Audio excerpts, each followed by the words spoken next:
Lisa and I had been married for 8 years, and for most of that time, I believed we were happy. Sure, the spark wasn't as strong as it had been in the beginning, but that was normal, wasn't it? Life had settled into a routine: work, dinner, occasional date nights. It wasn't thrilling, but it was stable. Lately, though, things had changed.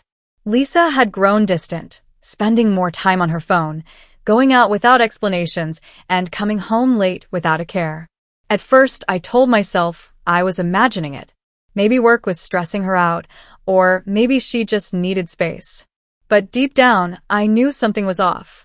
The way she avoided eye contact, the way she sighed in annoyance whenever I spoke, it was like she had already checked out of the marriage. One night, as we sat at the dinner table in silence, she finally spoke. "I can't do this anymore," Lisa muttered, pushing her plate aside. I swallowed hard, setting my fork down. "Do what?" "This." She gestured between us. "Us. You." Her words hit me like a truck. My mind scrambled for something, anything that could explain what she meant. "Lisa, what are you saying?" She let out a deep sigh, as if even talking to me was exhausting. "I can't stand being around you anymore, Mark.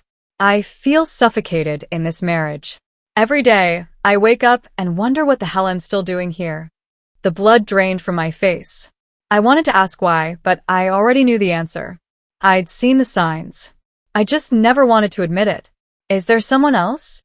My voice was barely above a whisper. Lisa didn't answer right away.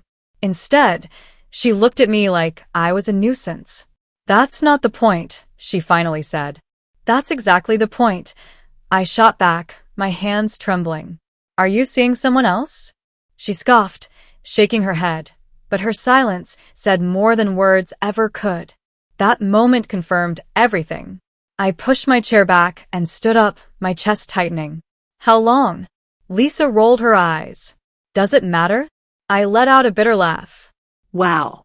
I guess it doesn't." She leaned back in her chair, arms crossed. "Look, Mark, I don't hate you, but I've changed. I want more from life, and I don't think you can give it to me." I clenched my fists. "So, what was the plan, Lisa?"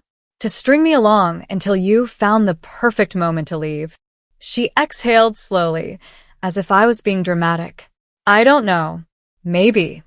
That was all I needed to hear. My marriage was over. I just hadn't realized it until now.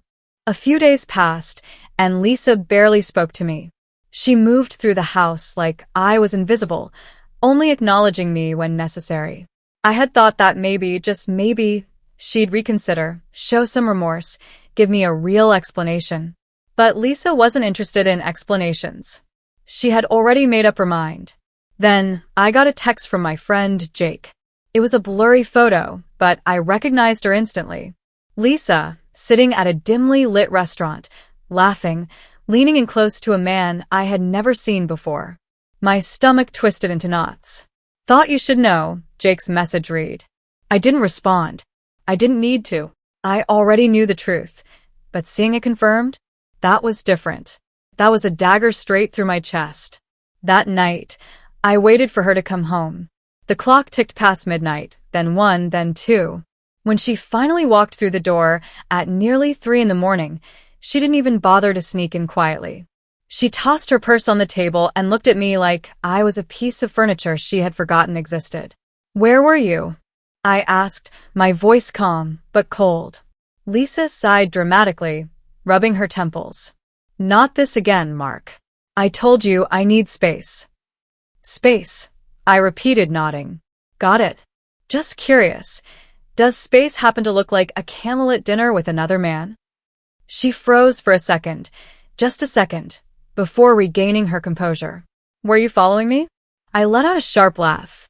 "No, Lisa. Unlike you, I don't lie. A friend saw you. You weren't exactly being discreet." Her lips curled into a smirk, as if this whole thing amused her. "So what?" "Yes, I was with someone. And, honestly, I don't feel guilty about it." I felt my breath catch in my throat. "You don't feel guilty?" "No," she said simply. "Because for the first time in years, I feel alive. And guess what, Mark? He makes me feel things you never could." There it was. The confirmation. The knife twisted even deeper. I clenched my jaw, forcing myself to stay composed. And what exactly is your plan? To leave me for him? She shrugged. Eventually, maybe. But divorces are messy, and quite frankly, I don't want to lose what I've built. Splitting everything down the middle? No thanks. I'd rather wait until the time is right. I stared at her in stunned silence. She wasn't just cheating. She was calculating, waiting, ensuring she wouldn't walk away with less than she thought she deserved. Lisa sighed and walked toward the bedroom. Look, Mark. You're a good guy, but I've outgrown you. I don't hate you, but I don't love you either. Let's not make this harder than it needs to be.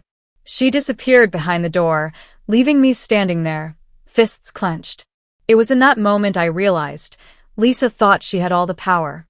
She thought she controlled the game. But she had no idea what was coming next. I spent the next few days in silence, processing everything. Lisa thought she had me trapped, that I'd sit idly by while she continued her affair, waiting for the perfect moment to discard me. But what she didn't realize was that I wasn't just going to let this happen. If she wanted to play dirty, she was about to find out that I could play smarter. I started by gathering evidence. Lisa had been careless, thinking I was too blind or too weak to do anything. But I wasn't. I went through our shared accounts, noticing the quiet withdrawals she had been making over the past year, money she had been funneling into a separate account. That wasn't all. A little digging revealed something else. Lisa had used our joint credit card to book hotels, expensive dinners, and gifts that I had never received. She had been funding her little affair with our money. I made copies of everything, bank statements, receipts, even a few messages I managed to recover from her laptop. Evidence of her affair, her financial betrayal, all of it. Then I went to see a lawyer. The best part? Our prenuptial agreement was clear. Infidelity on her part meant she walked away with nothing. And Lisa? Lisa thought she had time. She thought she could string me along while she secured her future with this other guy. She had no idea the clock had already run out. One evening, Lisa waltzed through the door like she had no cares in the world. You know, Mark, she said casually, I think we should take some time apart. Maybe I should go stay with a friend for a while. I leaned back in my chair, watching her closely. A friend? Or him? She smirked, not even bothering to deny it. Call it whatever you want. I nodded slowly. Actually, I think you're right. We should take some time apart. Lisa looked momentarily surprised by my agreement, but she quickly masked it. Glad you finally see things my way. I smiled. I do. In fact, I've already made arrangements. She frowned. What do you mean? I reached into my drawer and pulled out a folder, sliding it across the table. Divorce papers. Lisa's smirk disappeared. Excuse me? I filed this morning, I said, my voice calm. I had the documents drawn up. And before you ask, yes, I know about the money you've been taking. The lawyer does too. Oh, and the affair? There's plenty of proof of that as well. Her face paled. Mark, let's not be rash. No, Lisa, I interrupted. You've already made your choices. I'm just making sure you live with them. She flipped through the papers, her hands trembling. Wait. This says I get nothing. I nodded. That's right. The prenup was pretty clear. You cheat, you lose everything. She stared at me, realization sinking in. Mark, we can talk about this. I laughed bitterly. Now you want to talk. Where was this when I asked you if you were cheating? When I begged for honesty? No, Lisa. I'm done. Lisa looked at me like she was seeing me for the first time. For once, she wasn't the one in control, and it terrified her. Lisa tried everything to regain control. At first, she played it cool, acting like the divorce was no big deal. Fine, she huffed. Maybe this is for the best. But I saw the flicker of panic in her eyes. She hadn't expected me to act so quickly. She thought she'd have time to manipulate the situation, to figure out how to leave on her terms.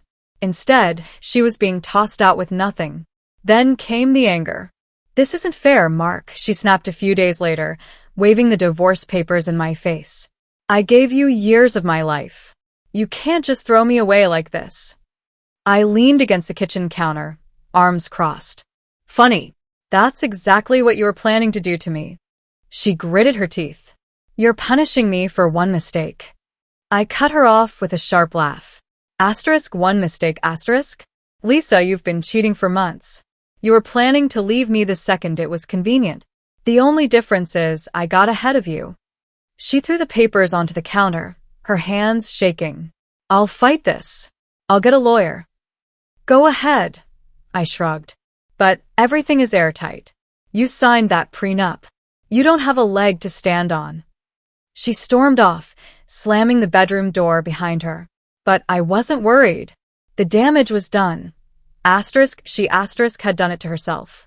The next few weeks were a whirlwind of court proceedings, paperwork, and Lisa desperately trying to find a way to come out ahead. But the law was on my side. With the evidence I had, she had no claim to my assets, no financial support, nothing. The final nail in the coffin came when I found out that the guy she had been seeing, he wasn't the fantasy she had built him up to be.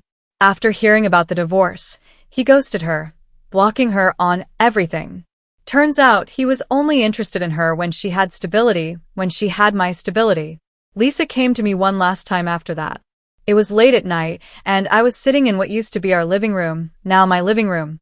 She looked different, defeated, tired, her confidence shattered.